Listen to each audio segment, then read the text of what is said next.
Sa iba pang balita, bukod sa biyaheng panglupa at panghimpapawid, higit na marami rin ang mga kababayan nating bumabiyahe sa karagatan. Abala na rin ngayon sa nalalapit na Semana Santa ang mga inter-island vessels natin at ang isa sa mga tumitiyak ng kanilang kaligtasan ay ang Philippine Navy. Paano nga ba ginagawa ang paghahanda ng Philippine Navy sa ating mga shipping vessels? Ano ang dapat naman? Makakasama po natin ngayon dito sa may PTV News Center si Lieutenant Commander Gregory V. Fabic, Director ng Navy Public Affairs Office ng Philippine Navy. Sir, good morning po. Magandang umaga po sa inyong lahat. Sir, sa hanay po ng Philippine Navy, ano po yung paghahanda na ginagawa ninyo upang masiguro yung kaligtasan ng mga babiyahe ngayong Semana Santa? Well, ang Philippine Navy po ay nananatiling naka-alerto sa panahon po ngayong Semana Santa. Basically, this is Philippine Coast Guard activity, but however, the Philippine Navy is usually being deputized. So, nakaalalay po kami, nagbibigay po kami ng mga vessel. Yung mga vessel po namin nananatiling naka-alerto ngayon at nakahandang rumusponde sa mga masabi natin mga untoward. Opo. So sir, ibig sabihin nagdagdag po kayo ng mga tao ngayong Semana Santa? Well, ang Philippine Navy naman po is naka-task organized in such a way na laging merong barko na nakahanda. Kahit po ang mga tao rin po, lagi pong nakaantabay ito. Despite na alam po natin, karamihan din po sa ating mga Philippine Navy ay karamihan ay Kristiyano. Pero sa amin po sa Philippine Navy ay nananatili pong laging meron at nakakasiguro po kayo na laging merong barko na naka-ready sa pag-responde. Sir, sa mga lumipas na taon po o yung mga Semana Santa, ano po yung mga usual na na-experience ng Philippine Navy na kailangan yung rumisponde? Well, yung mga sakuna po, no, yung mga nangyayari, kadalasan Navy po yung lagi pupunta, rumuruspondi po. Ang kadalasan po na nakita natin yung mga pag-overloading po at siguro po yung mga mechanical failure o yung disaster po doon sa barko po. Sir, meron po bang kaibahan yung paghahanda nyo ng mga previous na taon sa taong ito para sa Semana Santa upang mas lalo pang makaiwas sa disgrasya sa karagatan? Ganun pa rin naman po, no? Wala naman pong pinagbago kung ano po yung lagi namin ginagawa noong mga nakaraan. Hanggang ngayon po, nanatili po, ganun pa rin po.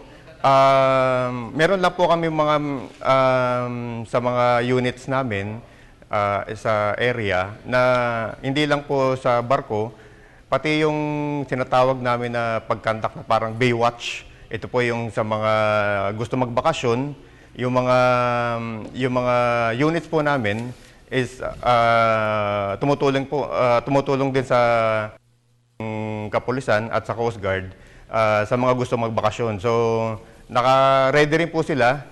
Nagbibigay rin po kami ng tao doon, lalo na sa mga beach resorts. Yes, Sir Bebeng Gulia po. Bale, nagpadala din po ba kayo ng mga tao sa mga ports para po tumulong sa inspection? At ano po yung mga ilo-look out for ng mga forces po natin sa ports? Sa amin naman po, yun nga po sabi ko, nakaantabay kami. Pagka sinabi po na magpadala po kami ng tao, is naka-ready po kami. Pwede po kami anytime magbigay ng tao na pwedeng tumulong sa Philippine Coast Guard at sa Philippine National Police. Yes, sir. Ano po yung mensahe ninyo sa mga bibiyahe sa karagatan ngayon pong Semana Santa?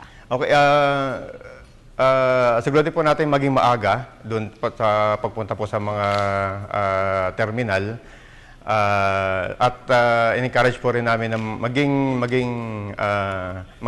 matiyag sa mga ating kapaligiran. Hindi po natin na ang mga masasamang loob is nagbabakasyon din. So masabi po natin na pati po sa atin is dapat po lagi tayong nagmamasid at aware po sa mga ating kapaligiran.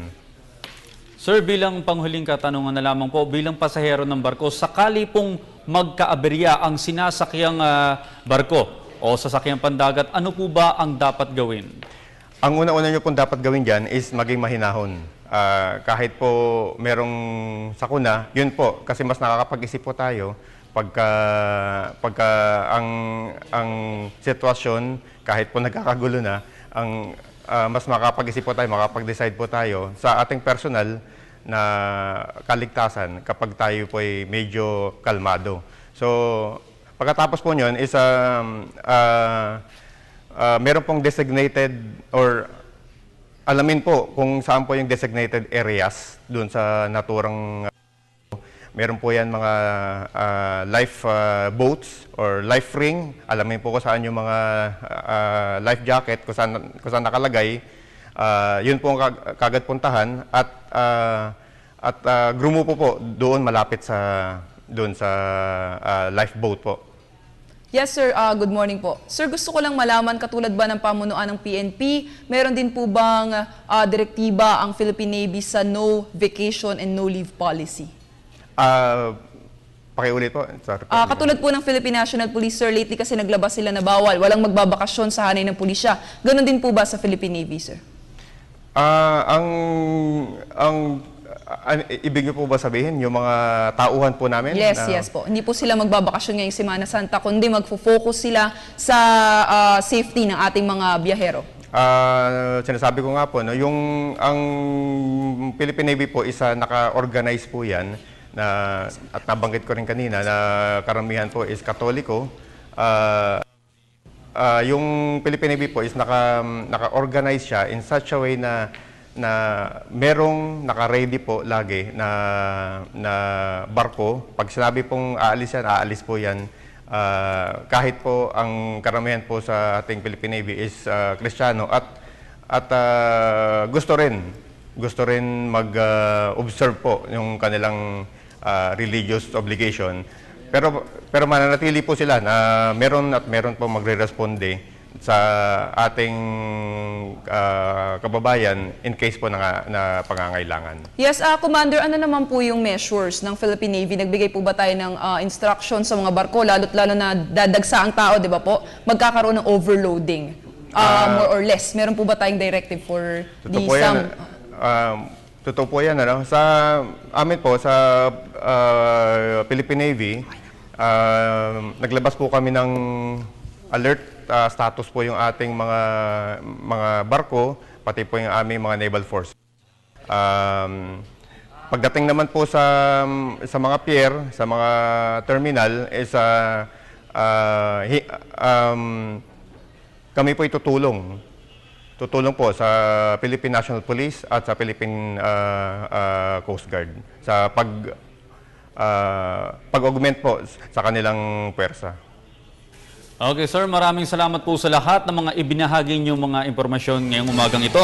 Nakausap po natin si Lieutenant Commander Gregory V. Fabic, na Direktor ng Navy Public Affairs Office ng Philippine Navy.